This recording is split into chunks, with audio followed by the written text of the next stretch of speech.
Jokowi ini ngapain? Aku sudah bebas kan ya sudah mestinya. Kok begitu saya bebas saya mendapatkan sesuatu yang saya menyakitkan ini. Dan saya yakin itu berkaitan dengan Jokowi. Jokowi Undercover 1 dan Jokowi Undercover 2. Ya. Motif daripada Mas Bambang untuk menulis buku ini apa? Saya memang pendukungnya Prabowo gitu loh. Saya lihat kok Prabowo ini jadi korban itu isi kampanyenya Jokowi itu dalam hal dijelek-jelekan gitu loh. Saya berusaha membela Prabowo kan. Akhirnya saya cari informasi untuk mengkanter itu. Sebagai ketua anti pres, Bu Sri Adiningsih tegas menyatakan saya teman seangkatan Jokowi di SMP 1 Surakarta. Bu Sri Adiningsih itu tamat SMP tahun 77, masuk SMA-nya 78, lulus SMA-nya 81, masuk UGM-nya 81. Nah, tapi kok ini Jokowi ijazahnya lulusnya 80, tahun ijazahnya itu 80. Sejak itu saya yakin ijazahnya Jokowi pasti palsu. Salah seorang lulusan SMA 6 juga itu, yang namanya Suryo Atmanto, Jokowi itu pernah satu kelas, satu bangku dengan saya di kelas 1. Padahal Suryo Atmanto itu lulusnya tahun 83. Suryo Atmanto ini dikooptasi oleh Jokowi. Udah kamu jangan ngomong-ngomong itu lagi, kamu tak jadikan komisaris. Persidangan saya kan di PN Blora. Buku saya yang pertama ini.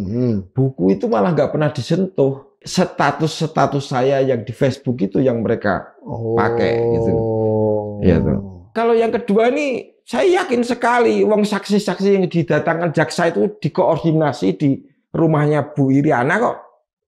Saksinya itu ngaku sendiri kok. Ketika saya masih di penjara Sragen, di lapas Sragen. Yang kedua ya? Iya, yang kedua ini.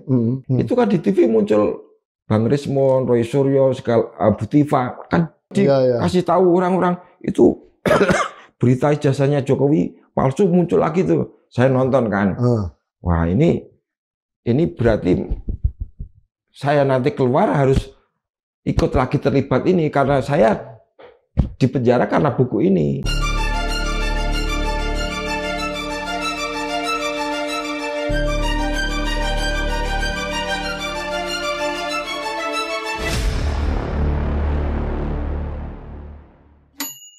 Bismillahirrahmanirrahim. Assalamualaikum warahmatullahi wabarakatuh. Sobat Forum yang luar biasa dimanapun Anda berada, kembali bersama saya Pumpida Hidayatullah di acara kesayangan kita PhD 4K, podcast hanya di sini, kritis, kreatif, konsisten, dan kocak.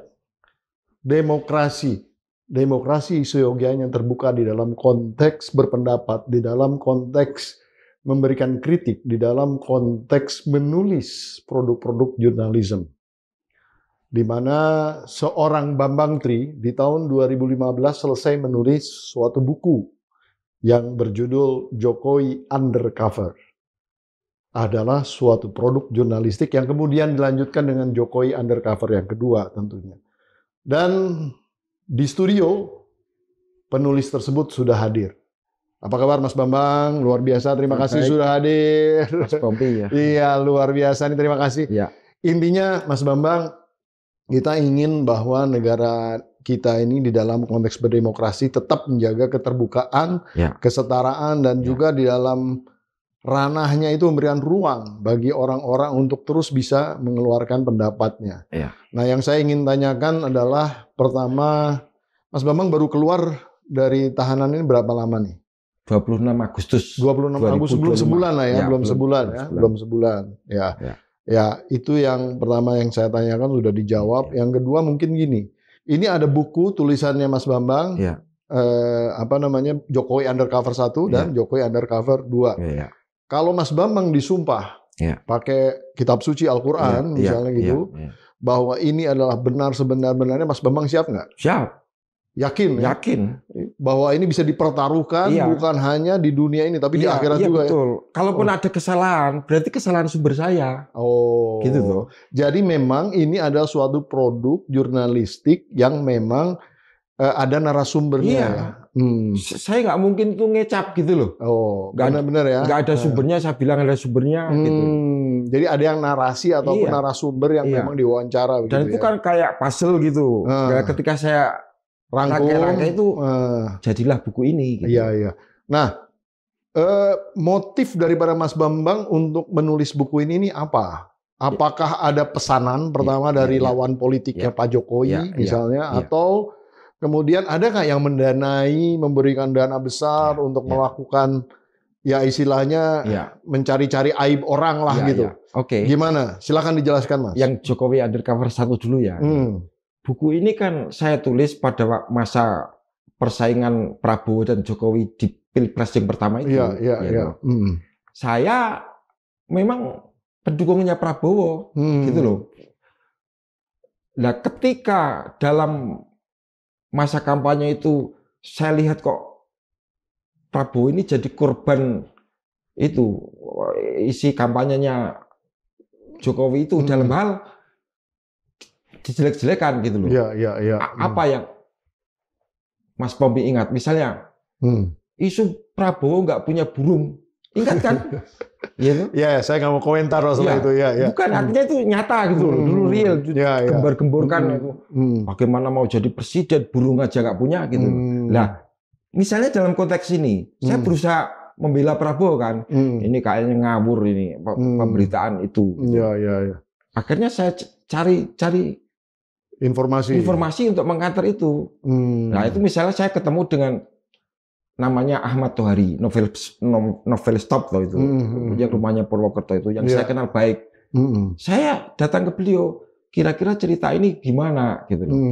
Ya itu akhirnya saya dapat jawaban tentang itu.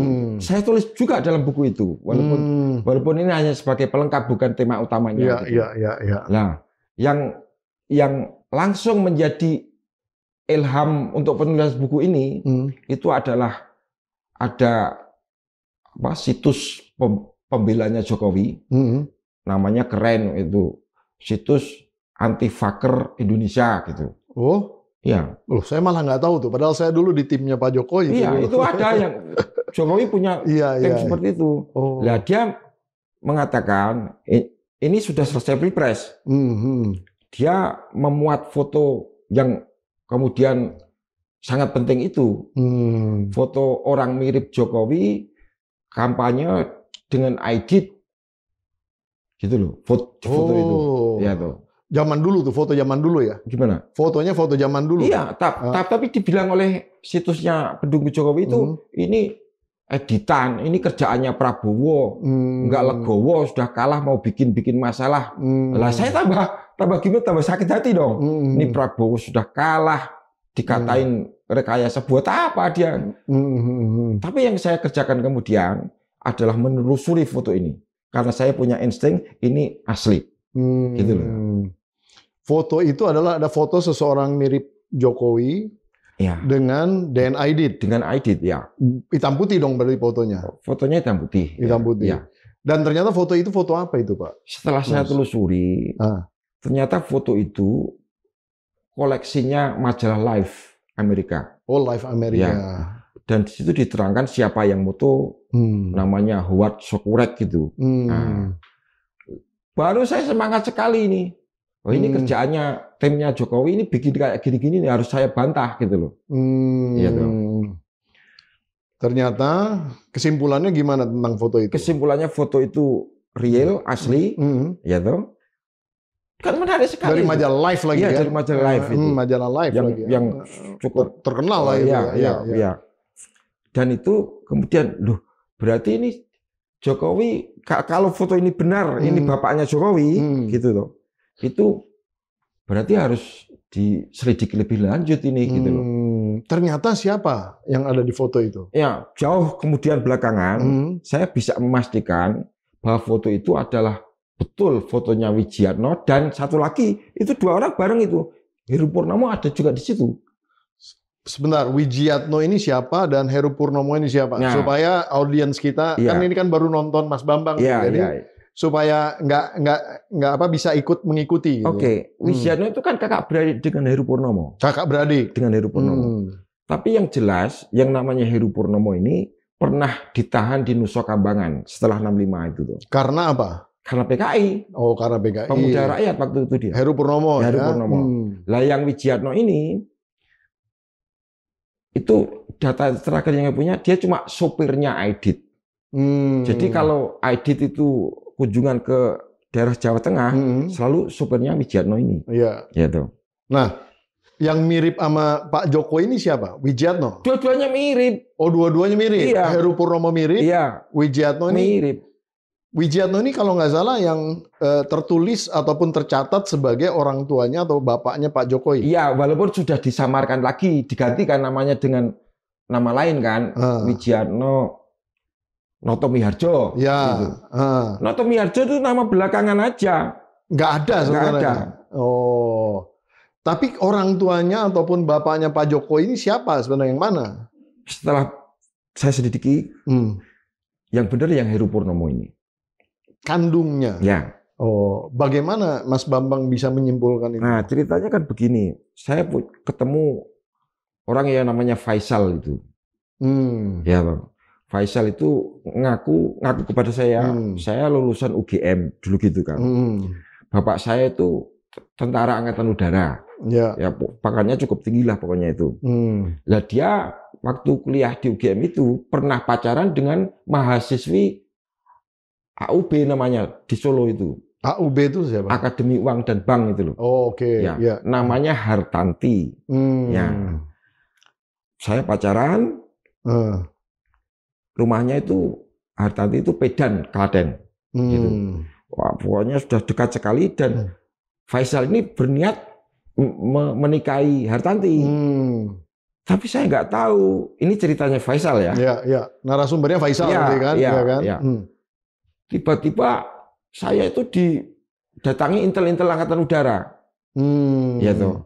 Kamu kalau sayang sama karirnya bapakmu, jangan kawin dengan anak itu. Dia tanya, kenapa? Dia itu anaknya PKI. Ya toh.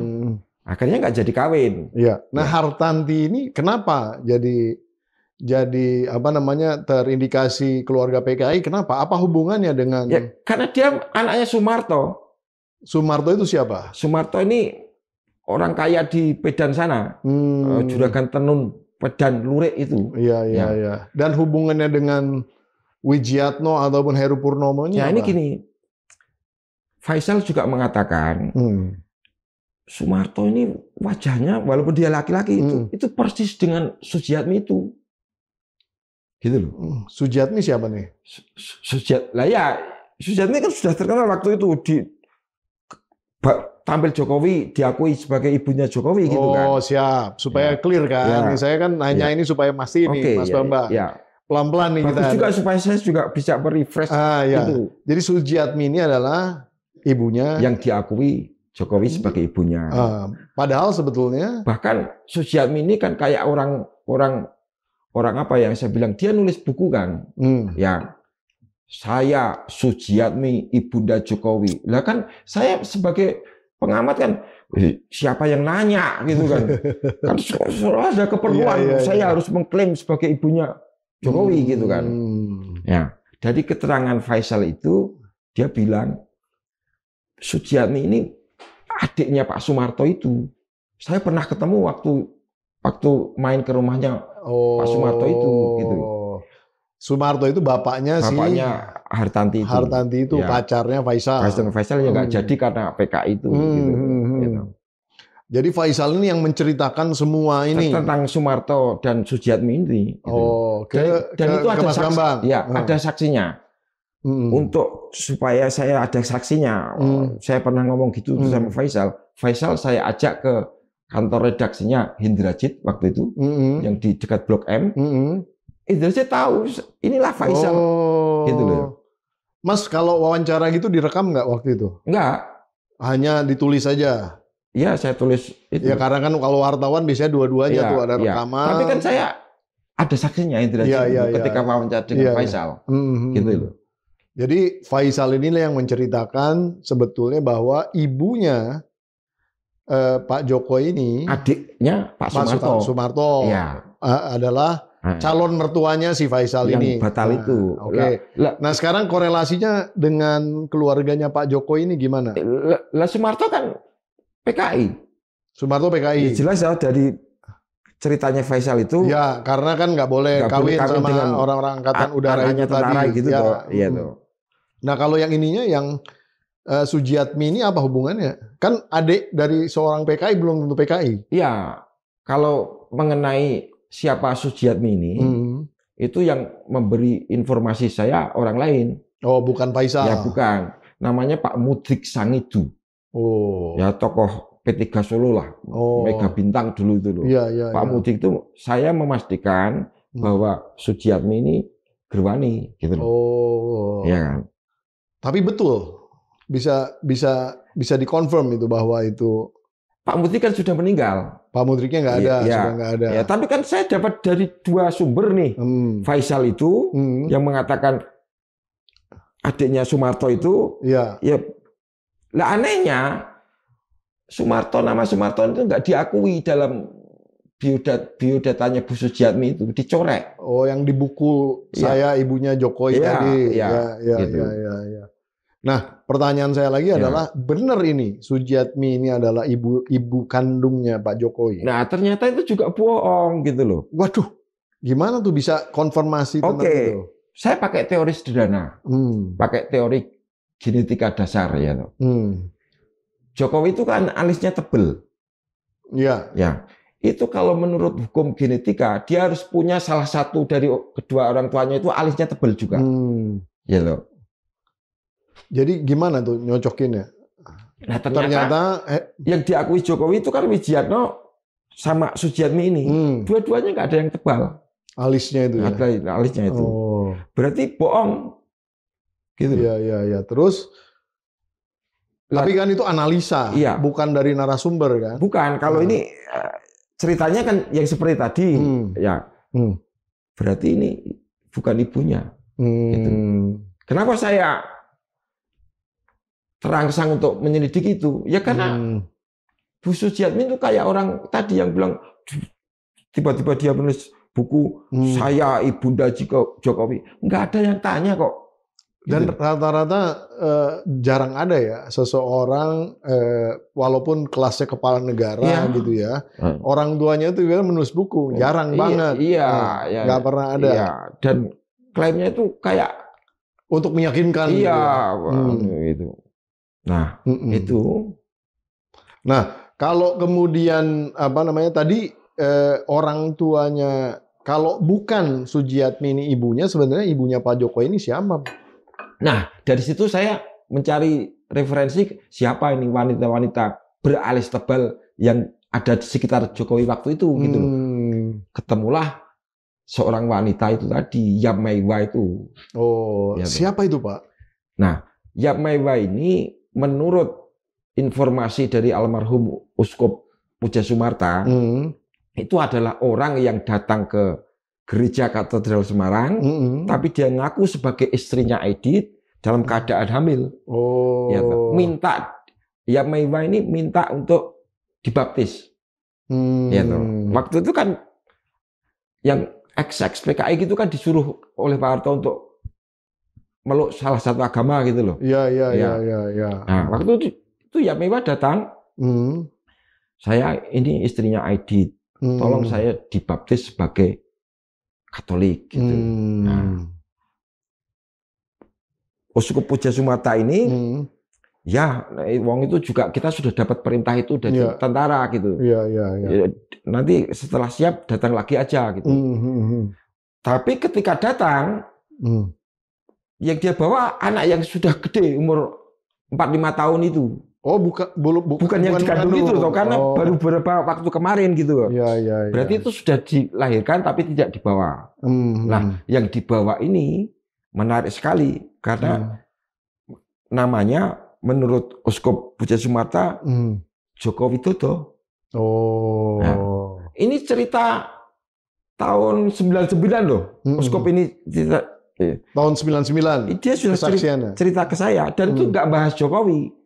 Tapi bahas Aidit toh. Iya. Bagaimana peranan gereja waktu itu ikut membantu tentara atau menerima orang-orang Katolik yang mau masuk, orang-orang PKI yang mau masuk Katolik gitu. Iya. Tapi ketika saya menulis Jokowi Undercover 1 ini di tahun 2000, 2015 itu, saya jadi teringat ini loh, kok Joko Widodo. Saya konfirmasi ulang ke Pak Pujo Sumarto itu, betulkah itu namanya Joko Widodo? Bener, nama baptisnya Hermanus gitu loh. Gitu. Hermanus Joko Widodo Ya. gitu. Oke, kalau begitu Pak Uskup, saya minta ketemu jenengan supaya nanti saya mungkin bisa lihat datanya itu. Iya, Gitu. iya. Oke, nanti saya kamu ketemu, datang aja ke uskupan. Itu tahun berapa, Mas? Waktu saya minta ketemu beliau lagi itu. Masih ada? Beliau Pak Uskupnya masih hidup. Iya, masih ada. iya. Ya 2015 itu. Masih ada ya? Iya. Tapi ketika saya datang lagi, beliau itu sudah sakit. Dirawat di Bethesda, Rumah Sakit Bethesda Yogyakarta. Jadi nggak bisa ketemu lah istilahnya. Iya, iya, iya. Nah, jadi ya saya nggak bisa konfirmasi, gitu loh. Ya akhirnya ceritanya beliau itu aja yang saya pakai dalam buku Jokowi Undercover 1 kan. Iya, iya. Mas, buku Jokowi Undercover 1 ini kan membawa Mas ditahan berapa lama? Saya divonisnya waktu itu 3 tahun kan. 3 tahun. Ya. Sudah selesai dijalankan. Saya jalani 2,5-an. 2,5 tahun. Ya. Dapat remisi berarti? Ya nggak tahu, saya pokoknya dibebaskan gitu aja. Dibebaskan. Ya. Berarti udah selesai itu ya. Selesai ya. Gitu. Nah, tapi kok kemudian Mas terus mau buat lagi Jokowi Undercover kedua itu? Nah, itu ada ceritanya begini. Saya gimana itu ceritanya itu? Tapi mungkin nggak bisa saya ceritakan, cuma saya beri garis besarnya. Oh, gitu boleh, aja. nggak apa-apa. Kalau nggak mau cerita nggak apa-apa. Tapi maksudnya saya pengen tahu aja kenapa kan harusnya orang itu kan, mohon maaf nih, kan ini kan udah kena masalah kapok biasanya. Nah, ini kok Mas malah mau nulis lagi? Pokoknya di akhir pembebasan saya itu, saya merasakan sesuatu yang sangat menyakitkan hati saya. Gitu. Jadi pengen menggali lebih dalam. Saya tuh heran, Jokowi ini ngapain? Aku sudah bebas kan, ya sudah mestinya. Kok begitu saya bebas, saya mendapatkan sesuatu yang saya menyakitkan ini. Dan saya yakin itu berkaitan dengan Jokowi. Cuma ceritanya gimana saya nggak tahu gitu kan. Nah, waktu itu sudah mulai beredar di internet ya, di medsos itu, ijazah palsunya nggak beres, gitu loh. Waktu tahun 2000 berapa itu? Waktu 2019 dong. 2019? Iya. Nggak beresnya gimana itu? Ijazah yang mana itu, Mas? Ijazah SMA-nya. Ijazah SMA. Iya, waktu itu kan ada yang... Oh, jadi bukan Mas yang nyebarin tuh? Pertama kali bukan. Oh, tapi ada orang yang memang udah nyebarin ijazah SMA itu. Kalau Jokowi itu lulusan SMA 6 itu tahun segitu, saya rela masuk neraka gitu loh. Oh, kan sebetulnya SMA 6 pada saat itu belum ada. Oke, pokoknya begitulah. Nanti itu saya ceritakan sendiri yang itu. Nah, saya baru bener gitu. Tapi saya kaitkan, kenapa Jokowi masih kayak kelihatan mendendam pada saya sehingga saya mengalami perlakuan yang menyakitkan itu kan? Ini apa motivasinya? Jangan-jangan saya mencoba berpikir dengan kepala Jokowi gitu ya. Mungkin Jokowi dalam pikirannya sudah paling nanti yang ngurus atau nyelidikin ijazah saya lagi ya orang kayak Bambang Tri ini gitu kan. Tapi itu sih pikiran saya sendiri, saya simulasikan gitu Jokowi itu. Apa ini? Jokowi punya rahasia ini yang dia nggak pengen terbongkar karena rahasianya dia soal orang tua segala macam kan sudah saya habis di buku pertama itu. Gitu. Akhirnya saya tertarik untuk itu. Gitu. Dengan dipicu oleh pernyataan orang itu yang menyatakan berani masuk neraka kalau Jokowi lulusan SMA ini benar tahun sekian gitu kan. Siapa itu Mas yang ngomong begitu? Saya lupa namanya lah. Itu di sosmed ya? Di sosmed. Di waktu itu yang Twitter itu. Oh, Twitter. Belum ada X ya, masih Twitter dulu ya. Oh, di situ ada seseorang yang memberikan kesaksian. Lalu apa yang dilakukan oleh Mas setelah itu, setelah pernyataan itu? Ya saya mulai membaca-baca bagaimana Jokowi menerangkan riwayat sekolahnya itu. Ada kesaksian-kesaksian gitu, seolah-olah dia memang benar lulusan SMA itu, gitu.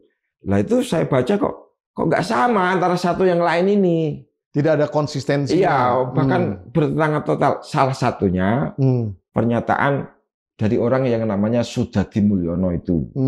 Sudadi Mulyono itu memang bekas guru SMA 6 itu. Oh. Yang dia menyatakan Jokowi itu dulu masuk UGM tanpa tes. Jadi diterima karena pinter, karena juara umum, tanpa tes. Tapi Mahmud Nurwindu ngomongnya beda. Jokowi ini tesnya di Jogja itu bareng saya nggak terima, Jokowi diterima gitu. Lah ini kan bertentangan toh. Iya. Gitu. Lah setelah saya teliti lagi, ya kesimpulannya dua-duanya bohong. Oh, gitu. Jadi yang benar seperti apa kejadian? Lah itu kan lama kemudian baru saya baca pernyataannya Bu Sri Adiningsih itu di bukunya apa tentang orang-orang anti pres itu. Kan salah satunya yang diwawancari Bu Sri Adiningsih itu sebagai ketua anti pres. Di situ Bu Sri Adiningsih tegas menyatakan saya teman seangkatan Jokowi di SMP 1 Surakarta. Lah saya langsung mengejar. Waktu SMP berarti kan? Ya dia ngomongnya begitu. Waktu SMP ya. Lah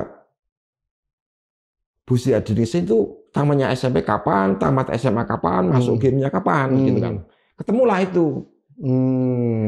Bu Sri Adiningsih itu tamat SMP tahun 77, masuk SMA-nya 78, lulus SMA-nya 81, masuk UGM-nya 81.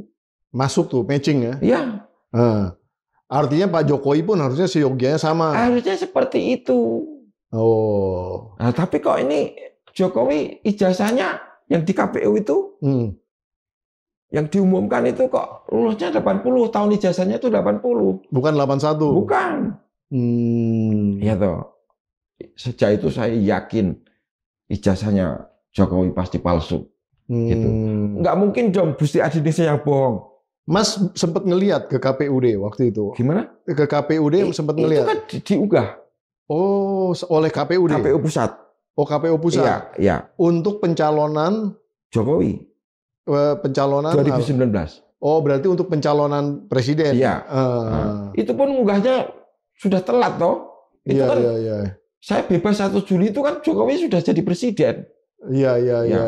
Pemilunya kan April gitu. Cuma belum dilantik ya. Iya. Belum dilantik lagi. Tapi di situ ada pertanyaan, kenapa KPU itu unggahnya itu, unggah ijazah itu setelah Pilpres. Kenapa nggak sebelum Pilpres gitu kan? Iya. Tapi oke lah itu. Yang penting tahunnya 80. Dan sumber saya jelas dari KPU kan. Iya. Bu Sri Adiningsih punya cerita begini. Ini siapa yang bohong? Nggak mungkin dong Bu Sri Adiningsih bohong. Buat apa? Gitu loh. Dan ada bukunya lagi. Iya, dia tulis di buku kan. Gitu. Nah, terus korelasi bisa aja kan seseorang misalnya cerdas gitu, lulus bisa lebih cepat. Mungkin nggak ada kemungkinan seseorang lulus lebih cepat nggak? Ya itu kemungkinannya sangat kecil sekali. Nggak ada cerita-cerita seperti kelas akselerasi barang itu waktu itu nggak ada. Belum ada ya? Belum umum lah ya. Iya, itu kan adanya setelah baru-baru ini. Bisa SMA 2 tahun gitu kan. Jadi harusnya Pak Jokowi itu lulus tahun 81. Ya, kalau lancar. Ya, seperti Bu Sri Adiningsih. Walaupun SMA-nya beda-beda, Jokowi SMA 6, Sri Adiningsih SMA 1, tapi kan tahunnya tetap sama kalau sama-sama lancar. Iya. Dan Pak Jokowi masuk UGM itu kira-kira tahun berapa? Ya dia ngomong 80 kok. Gitu. Korting setahun nggak bisa tuh ya? Iya, dia ngomong 80, angkatan 80 kan? Iya. Betul. Berarti nggak mungkin dia lulus tahun lebih cepat daripada Bu Sri Adiningsih. Ya nggak mungkin dari mana? Iya. Nah ini saya selidiki lagi. Ternyata ada pernyataan salah seorang lulusan SMA 6 juga itu, yang namanya Suryo Atmanto. Jokowi itu pernah satu kelas, satu bangku dengan saya di kelas 1. Padahal Suryo Atmanto itu lulusnya tahun 83. Oh, bisanya nggak naik mungkin. Siapanya? Suryo Atmanto. Bukan, dia justru smart itu. Wong dia kemudian lulus jadi paling terbaik. Jadi MBA segala macam kok. Gitu. Nah, ini artinya kan Jokowi itu tahun masuknya Surya Atmanto itu masih di kelas 1. Masuknya Surya Atmanto tahun 80. Iya, iya, Gitu. iya. Lulus 83 kan? Iya, iya, iya. Berarti 80 waktu masuk kelas 1 itu dia sempat ketemu Jokowi. Oh. Berarti yang Jokowi yang bertelur di kelas 1 tuh. Iya, ini kan logis sekali. Iya, iya, iya, iya, Gitu. iya. Nah, Mas menemukan kesaksian-kesaksian ini di wawancara langsung ya? Bukan, Surya Atmanto kan dulu juga jadi timnya Jokowi. Ya. Nah, waktu awal itu dia memberikan pernyataannya itu dan dimuat di koran. Oh, ada ya? Iya. Oh. Koran itu yang saya pakai dasar saya bahwa Surya Atmanto pernah ngomong demikian. Ya, seyogianya kan kalau ada kesaksian-kesaksian orang apalagi di media publik gitu ya, harusnya kan konsisten ya. Iya. Ini tahun berapa, ini tahun berapa, tapi ini nggak matching begitu ya. Tapi kemudian nampaknya Surya Atmanto ini diserap,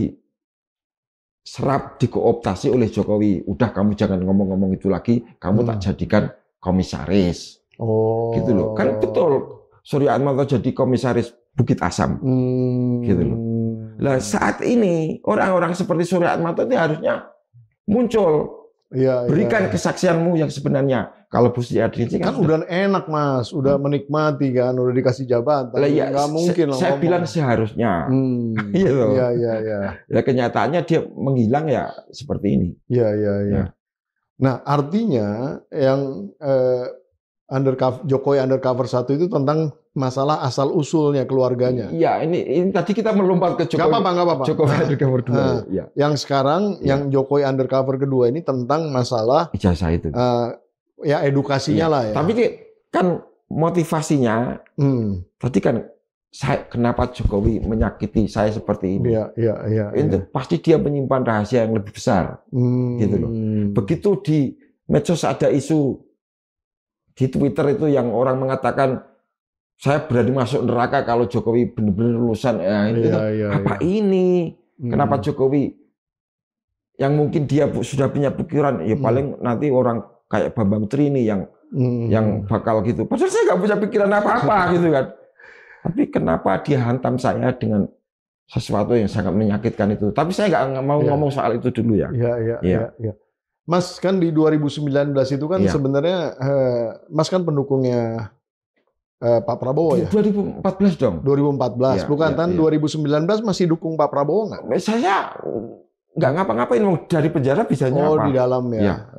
Jadi sama sekali tidak ada komunikasi dengan timnya ataupun orang-orang Pak Prabowo. Kan karena Pak Prabowo kemudian 2019 kan gabung dengan Pak Jokowi di pemerintahan kan sebagai Menhan. Oh ya, lah itu tambah membuat saya agak kecewa sama Pak Prabowo waktu itu kan. Oh, iya. Saya ikut Rocky Gerung aja, ini kok malah ikut ke tempat tidurnya kampret gitu kan. Ya tapi saya nggak ikut-ikutan. Ya, oke. Nggak supaya clear aja gitu ya momen-momennya. Nah, terus Mas kena kasus dilaporkan lagi oleh siapa? Nah, yang kedua. Ini yang buku Jokowi Undercover 2. Ini kan saya lengkapi setelah saya dapat data yang pasti tadi dari Bu Sri Adiningsih tadi. Nah, ketemulah semua itu. Sampai saya ketemu dengan yang namanya Mahmud Nurwindu, ketemu yang namanya Bu Sri Handayani, ketemu yang namanya Bu Isti Rostikawati, ketemu sama namanya Nyonya Cemplon, gitu. Itu ketemu tuh berarti Mas mau wawancara? Ketemu langsung. Wawancara seperti ibaratnya jurnalis lah ya. Gitu. Itu siapa yang danain Mas? Sejak buku saya yang pertama, dana itu kan saya dapat dari teman-teman itu. Ya, untuk buku yang pertama, saya kan print sendiri buku itu. Tapi mereka bayar dulu. Gitu loh. Nah, dari keuntungan itulah untuk biaya saya gitu loh. Nah. Ada petinggi-petinggi yang kemudian membeli buku itu? Ada. Kalau itu kan orang beli ya, apa salahnya gitu loh. Iya. Saya nggak peduli. Jadi ya saya layani aja itu.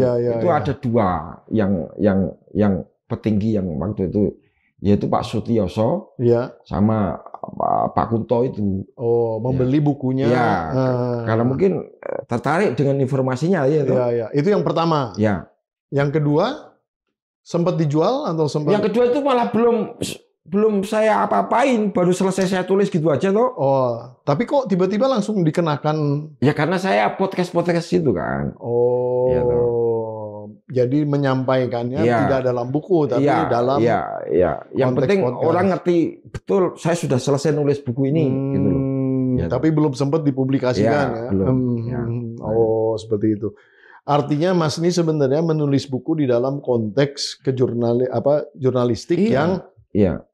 dibiayain sendiri. Iya. Mencari narasumber sendiri. Iya, Terus iya. kemudian juga kan itu kan narasumbernya kan ke di mana-mana tuh. Iya. Harus didatengin. Iya. Itu modal sendiri Modal semua. sendiri. Tapi dengan bantuan itu teman-teman saya Yang membeli buku enggak? Iya, enggak juga beli buku, tapi memberikan bantuan. Oh, ada yang support juga Gitu. teman-teman. Terutama teman-teman TKI yang di luar negeri itu, TKW itu banyak yang transfer gitu. Oh. Gitu.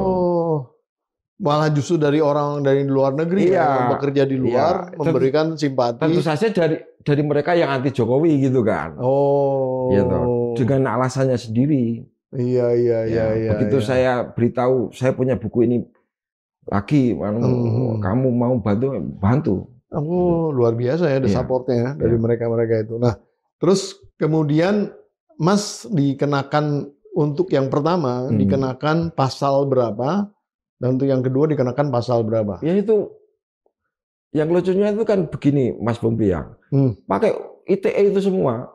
Undang-undang ITE. Yang pertama kan harusnya buku ya? Enggak, ya ITE itu yang dipakai. Pasal karet itu? Iya. Pasal 28 huruf berapa itulah. Iya, yang penyebaran kebencian intinya itu. Kebencian berdasarkan sara. Itu ada bunyinya gitu pasalnya.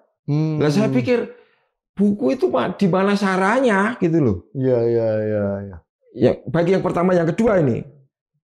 Padahal itu produk jurnalistik. Iya, dan sama sekali nggak menyinggung-nyinggung sara. Nah, ini saya buka nih. Yang pertama itu saya akan dukung pakai sara itu juga. Saya buka, istri saya itu Cina. Bagaimana mungkin saya punya kebencian terhadap Cina?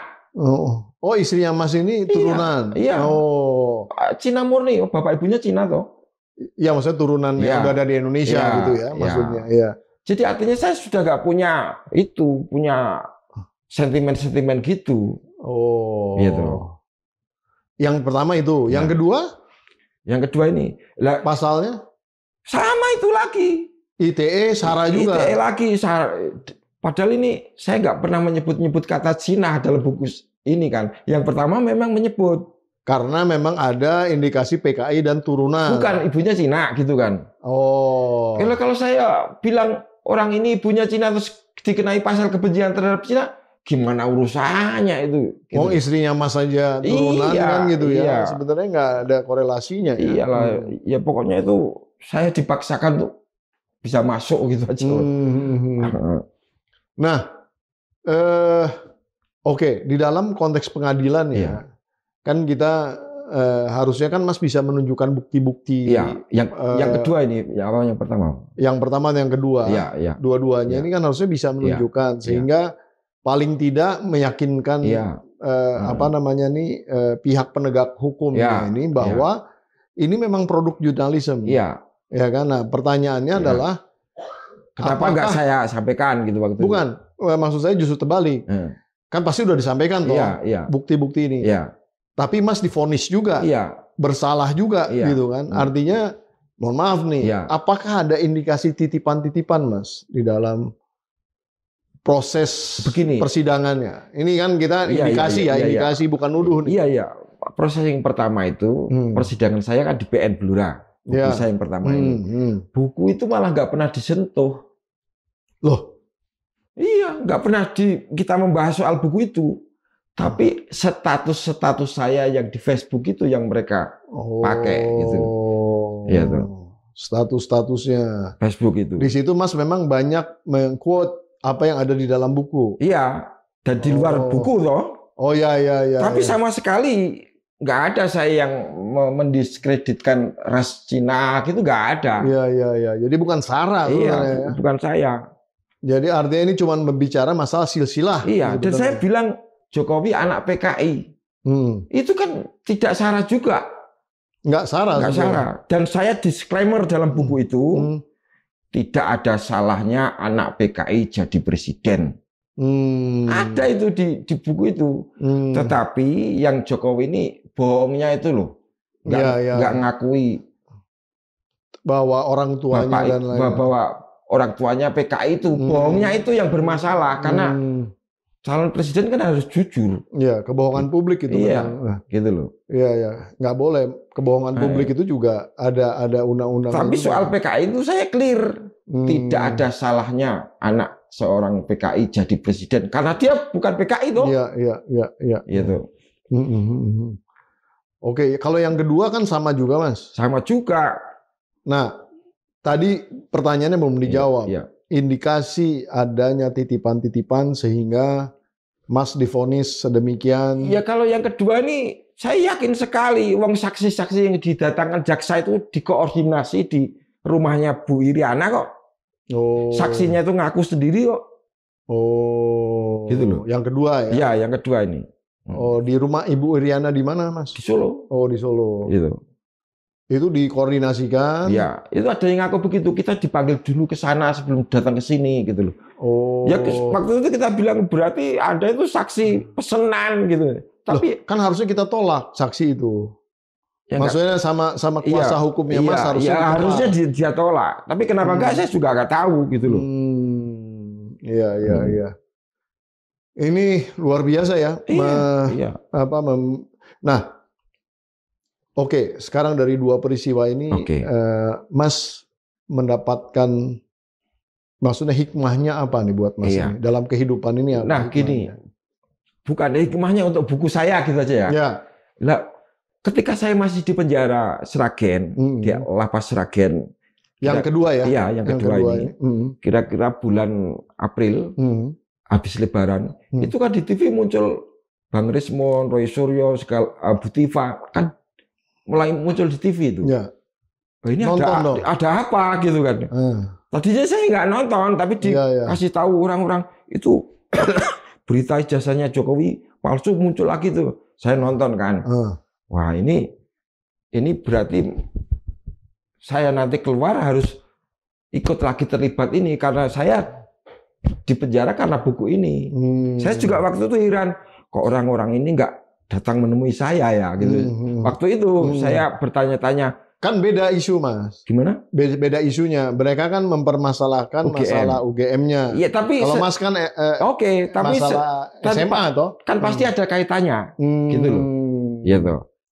Nah, yang pertama datang itu entah gimana caranya itu Rismon itu datang ke penjara. Bulan apa itu datang? Kira-kira 2 bulan sebelum saya bebas lah. Saya bulan Agustus, 2 bulan sebelum Juli berarti ya. Nah. Juli. Berarti Juni lah ya, Juni ya. Apa yang dilakukan Bung Rismon pada saat itu ngobrol? Ngobrolnya begini, sebenarnya itu kita itu mau bikin buku yang sekarang sudah terbit itu Jokowi White Paper itu gitu. Iya. Tapi saya waktu itu saya bilang, saya nggak mau ikut-ikutan saya mau nunggu bebas dulu gitu.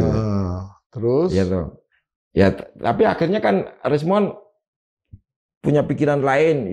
Ya udah nanti saya tak bikin donasi untuk jenengan gitu. Bisa kita bantu cuma itu gitu loh. Iya. Dan itu dilakukan Rismon. Dan masuk juga duitnya gitu. Iya. Ya. Mas ini keluar sekarang sudah menjalani yang kedua nih ya. Ya. Udah semuanya udah dijalani. Sudah. Tuntutannya vonisnya udah dijalani. Dan PB itu jadi bukan diringankan. Bukan, PB itu kan memang haknya narapidana kalau dia berkelakuan baik nanti dapat potongan hukuman ya, itu. Remisi ya. Iya. Nah, jadi artinya, mohon maaf nih, dari pemerintahan Pak Prabowo pun tidak ada keringanan-keringanan. Tidak ada. Di dalam konteks saya juga bertanya, kenapa saya didiskriminasi ini? Gus Dur dapat kan? Iya. Itu artinya Gus Dur pinter ngelobi gitu, punya jalur lobby sendiri. Saya padahal Mas ada. Ini yang belain Pak Prabowo dari awal ya. Ya mestinya punya perhatian lah, ini orang ini gimana gitu ya. Tapi ya mudah-mudahan Pak Prabowo nonton podcast ini sehingga bisa memberikan perhatian. Tapi saya justru merasa ini beneran karena kalau saya dapat amnesti atau abolisi atau gerasi kan berarti saya mengaku bersalah. Yang saya lakukan sekarang ini adalah PK. Sedang jalan ini. PK-nya udah jalan. Iya, PK-nya sedang jalan, tinggal menunggu keputusannya MA aja. Kepentingan saya podcast begini itu, harapan saya PK saya menang gitu. Iya. Ada novum baru ya. Kalau kemudian dimasukin ke PK itu ada novum baru tentu. Banyak dong. Banyak ya. Kalau misalnya saya temui saksi saya yang kemarin itu dan dia membuat pernyataan baru, bener Bambang Tri pernah ketemu saya, pernah wawancara saya, gitu kan. Itu PK namanya. Tempo hari soalnya pada nggak berani mungkin. Iya. Tapi PK saya yang diajukan pengacara saya itu tidak pakai itu, tidak pakai novum yang itu, tapi dia pakai keputusannya Mahkamah Konstitusi yang sudah menyatakan pasal itu tidak boleh, tidak ada lagi. Kok tidak berlaku lagi lah, begitu. Pasal karet itu ya. Iya. Yang pasal itu Undang-Undang tahun 46 itu sudah dinyatakan MK inkonstitusional. Yang pasal ITE itu dinyatakan ini harus dibuktikan adanya keonaran nyata di dunia nyata. Yang namanya keributan di dunia maya tidak bisa dijadikan. Kalau saya kan cuma ributnya di dunia maya. Gitu loh. Iya. Itu jadi novum baru itulah yang kemudian Mas mengajukan PK itu. Itu namanya novum yuridis. Novum yuridis. Ya, kalau yang novum yang tadi kan material gitu. Kan ada kesaksian-kesaksian yang kemudian lebih berani lagi orang sekarang ya. Ya itu yang belum bisa saya dapatkan loh karena saya masih di penjara loh. Iya. Tapi ini saya cari lagi dan saya tampilkan di podcast kayak gini supaya minimal hakimnya MK itu tahu gitu loh. Tapi dasarnya yang sudah saya ajukan ini kan novum yuridis tadi. Sudah tidak berlaku lagi itu orang hukum yang dikenakan sama saya itu pasal-pasalnya itu kan. Mas, ada penyesalan nggak di dalam konteks yang Mas alami ini? Penyesalan dalam arti apa ya? Yang maksudnya menyesali bahwa apa yang terjadi ini seharusnya nggak perlu terjadi atau gimana? Ya penyesalan gini Pak. Atau mohon maaf nih, ada semangat untuk malah menunjukkan makanya kebenaran kan gitu. Terpisah ini, jiwa saya ini terpisah. Yang satu tetap semangat, sisi lain saya juga ada penyesalan. Penyesalan saya apa? Keluarga saya jadi ikut menanggung, sangat berat itu Pak. Berat ya. Berarti berapa tahun tuh Mas ninggalin keluarga tuh, ditahan itu? Nah saya di penjara itu kan 2,5 tahun tuh. Yang pertama? Ya. Terus yang kedua? Yang kedua saya sudah mengalami itu. Nah, saya nggak bisa ketemu lagi tuh yang kedua itu. Jadi berapa? Total berapa? 2019, saya masuk lagi 2022, 3 tahun lagi tuh. Saya di penjara 3 tahun lagi. Berarti 2,5 tahun, ditambah 3 tahun, ditambah 3 tahun. Jadi total itu berapa tadi itu? 3 tahun, 6 tahun, tambah 2,5. Iya. 8,5 tahun. Iya. Jadi. Dan saya menghadapi itu. Untuk suatu hal yang sebetulnya harus dipertanggungjawabkan dalam konteks perdebatan kebenaran atau salahnya gitu. Itu. Dan itu gimana ceritanya? Saya nulis buku gitu. Diadili dengan undang-undang ITE. Nah, gitu. Selama Mas ada di dalam itu, keluarga itu siapa yang mensupport ya? Ya, yang pertama itu, yang di penjara yang pertama itu, kakak saya itu kenal kan, Mas Bambang Sadono kan, jenengan kenal. Loh, itu kakak? Iya. Loh, itu kan Golkar. Ya, Golkar. Oh itu kakak kandungnya? Ketua Golkar Jawa Tengah dulu kan. Lah iya saya kenal lah, Mas Bambang kenal. Itu kakak kandung? Kakak kandung. Mas Bambang Sadono. Saya minta tolong ini kepada Bang Pombi, nanti tolonglah temuilah kakak saya itu. Siap. Atas permintaan saya, jelaskan. Ya. Saya itu sangat membutuhkan bantuan dia. Selama ini dia membantu, kasih duit saya besok ke penjara, tapi tidak cukup. Gitu. Kalau yang keduanya? Ya sama dia lagi. Tapi posisinya dia itu nggak sama. Iya. Yang pertama itu dia menentang saya gitu loh. Saya dianggap keliru itu nulis buku yang pertama itu gitu loh. Loh kan Mas Bambang juga jurnalis kan? Lah iya. Dan saya mengakui yang membuat saya jadi wartawan itu ya dia gitu loh. Saya tetap tidak melupakan itu. Iya. Gitu loh. Terakhir ketemu Mas Bambang kapan? Saya keluar bebas penjara ini belum ketemu. Gitu. Mas Bambang Sadoro maksudnya kan nama-nama sama-sama Bambang. Iya. Sama-sama Bambang nih soalnya. Iya. Ya. Dan beliau belum belak-belakan sama saya. Belum sempat ketemu lagi. Iya. Kenapa bisa jadi begini gitu loh. Iya. Gitu. Insya Allah nanti saya akan coba komunikasi lah. Kita maksudnya kan dalam konteks silaturahmi kita coba sambungkan lagi. Nah, Mas Bambang terima kasih banyak ini udah hadir. Nah, mungkin ada pesan-pesan kepada audiensnya PSD4K. Kaitannya dengan demokrasi tadi. Exactly, itu maksud saya. Iya. Demokrasi yang saya pahami, karena saya wartawan, itu ya kebebasan pers itu. Iya. Gitu. Jadi orang boleh nulis apa aja. Kalau orang keberatan dengan tulisannya itu, dia bisa minta pakai hak jawab. Gitu ya. Kalau ada yang unsurnya fitnah segala macam bisa dia laporkan. Iya. Tapi tidak serta-merta diadili dengan tuduhan pasal lain. Gitu. Kan sudah ada UU pers segala macam itu. Iya. Gitu. Lah, kalau ditemukan misalnya dalam persidangan itu, misalnya saya itu bohong, artinya nggak ada narasumbernya itu. Saya ngecap, saya pernah ketemu ini, itu nggak ada. Saya sama sekali nggak melakukan itu. Jadi semua yang saya tulis itu ada narasumbernya, baik primer maupun sekunder. Yang primer itu artinya saya ketemu sendiri, itu toh. Yang sekunder yang mereka nulis, kemudian ini saya pakai gitu kan? Iya, disambungkan. Iya. Nah, dalam konteks demokrasi, kebebasan pers ini yang mati total selama 10 tahun di bawah Jokowi ini. Jadi kok Jokowi bilang mengembangkan demokrasi itu dari mana ceritanya? Dia menghancurkan demokrasi. Gitu loh. Dari perspektif kebebasan pers loh ya. Gitu loh.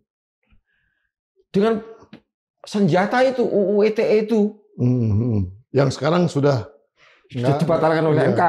Gitu loh. Kan banyak kayak Pak Jumhur, kayak Pak Syahganda itu kan pernah ditembak pakai UU ITE itu. Gitu. Iya. Jadi itu pesan ya Mas ya. Mudah-mudahan demokrasi di zaman mudah-mudahan ini Pak Prabowo sebagai presiden itu harus sadar nih, bebaskan pers dari cengkeraman rejimnya Jokowi ini. Karena dampaknya masih ada sampai sekarang toh. Iya. Belum bersih lah. Iya.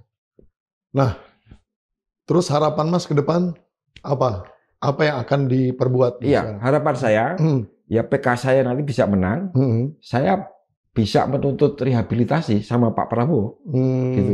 Kalau PK saya menang, saya dinyatakan tidak bersalah, terus gimana urusannya ini? Saya sudah di penjara, sudah mengalami kerugian material dan imaterial, nah itu saya mau mengajukan rehabilitasi. Karena ceritanya menurut keterangan pengacara-pengacara itu ada bisa minta kompensasi untuk kerugian saya gitu loh. Ya, mudah-mudahan Mas. Dan yang untuk bukunya. Oh, bukunya ya. Iya. Bukunya udah itu belum sempat terbitkan yang kedua kan? Belum. Yang pertama juga belum tuh, akhirnya terbengkelai itu. Tapi mau diterbitkan. Mau diterbitkan. Oh, rencananya mau diterbitkan oleh dua-duanya. Iya, dan saya bilang tuh, saya siap mempertanggungjawabkan isinya. Jadi kalau wartawan seperti jenengan misalnya tanya, ya ini sumbernya dari mana? Nah, saya tunjukkan. Gitu. Orangnya ada. Orangnya gitu masih ada. Yang sudah meninggal kayak Bu Sri Hartini saya kan bisa kita lihat karyanya masih ada. Bukunya yang memuat pernyataan bahwa saya seangkatan dengan Jokowi di SMP 1 Surakarta. Kayak gitu kan masih ada. Gitu. Terus pernyataannya Mahmud Nurwidu yang mengatakan saya itu bareng dengan Jokowi daftar ke UGM mau tes itu yang bertentangan dengan Pak Sudati Mulyono yang mengatakan Jokowi itu tanpa tes. Iya.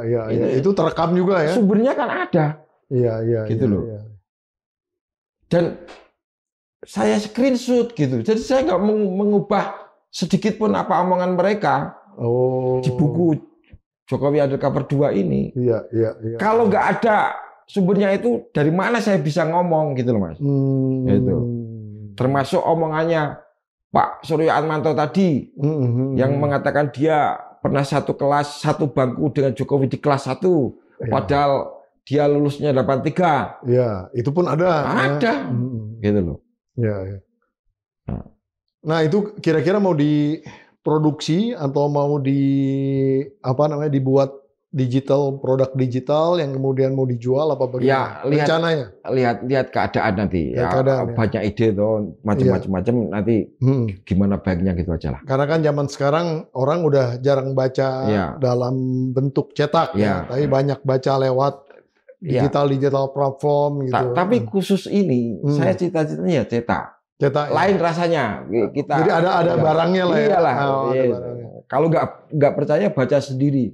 Kalau kamu nggak paham ya telan aja itu barangnya kan gitu. Nanti kalau mau pesen gimana caranya kira-kira? Nanti deh setelah itu siap. Nanti ada pengumuman lah ya. Nanti akan ada semacam launching, semacam pemberitahuan kepada publik lah ya. Yang ini saya nggak menduga kesempatan bisa podcast dengan Mas Pompi ini. Kenapa nggak menduga? Ya, kalau saya bisa bantu, tolong jenengan, tolong sampaikan ke kakak saya itu. Baik. Karena Anda kenal baik kan dengan dia. Iya. Kebetulan saya tahu kenal baik. Tapi udah lama nggak komunikasi juga. Nanti saya akan coba hubungin Mas Bambang Saryono. Tapi tentu saja ini tertutup. Iya, siap. Apapun hasilnya, kita nggak usah buka segala macam. Siap. Urusan saya dengan Jokowi, saya batasi dengan buku saya itu. Siap. Gitu loh. Baik Mas Bambang, luar biasa ini, saya sangat apresiasi sudah hadir di sini. Mudah-mudahan hal-hal yang direncanakan seperti PK-nya dimudahkan dan diberikan kebaikan untuk Mas Bambang di kemudian hari. Mudah-mudahan. Baik. Itu Sobat Forum tadi Mas Bambang Tri yang sudah menceritakan tentang bagaimana kisahnya di dalam konteks menghadapi persoalan-persoalan menjadi seorang jurnalis yang berusaha membuka suatu isu di dalam bukunya Jokowi Undercover 1 dan Jokowi Undercover 2 yang mudah-mudahan dalam waktu dekat ini kita bisa lihat produk akhirnya. Dan boleh saya tambah sedikit? Iya, silakan. Dalam buku Jokowi Undercover 2 itu saya sudah bikin bab atau apa kayak bagian itu skripsi Jokowi palsu. Itu kan kemudian yang ditemukan Rismon ini kan. Ya, siap. Waktu itu sudah saya. Oke. Kita tutup dulu Mas ya. Nanti kita bahas. Soalnya supaya nyambung.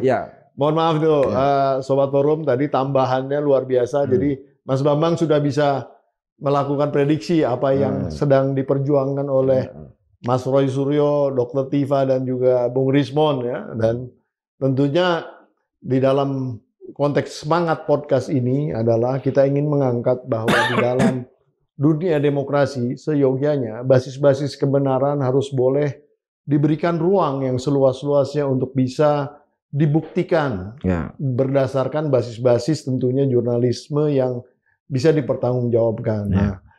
Nanti buku daripada Mas Bambang ini kita tunggu. Saya pun juga ingin membacanya, ingin melihatnya dan tentu kalau memang sudah ada produknya saya akan beli juga, saya akan pesan ya. Saya nggak tahu harganya berapa, nanti tunggu pengumumannya saja. Nah mudah-mudahan apa yang akan dihadapi oleh Mas Bambang ke depan ini menjadi yang baik dan menjadi catatan demokrasi kita ke depan agar demokrasi di Indonesia menjadi suatu demokrasi yang lebih baik tentunya. Baiklah, akhirnya juga waktu yang membatasi kita. Saya Pompi Hidayatullah harus undur diri. Nonton terus PhD 4K podcast hanya di sini, kritis, kreatif, konsisten dan kocak. Dan jangan lupa bagi mereka yang ingin mendapatkan kenang-kenangan berupa bola padel dari saya, itu silakan kasih komen yang sangat menarik di episode ini dan kemudian nanti beritahu kalau misalnya memang nanti Anda terpilih untuk mendapatkan bola padel itu dengan logo PhD 4K.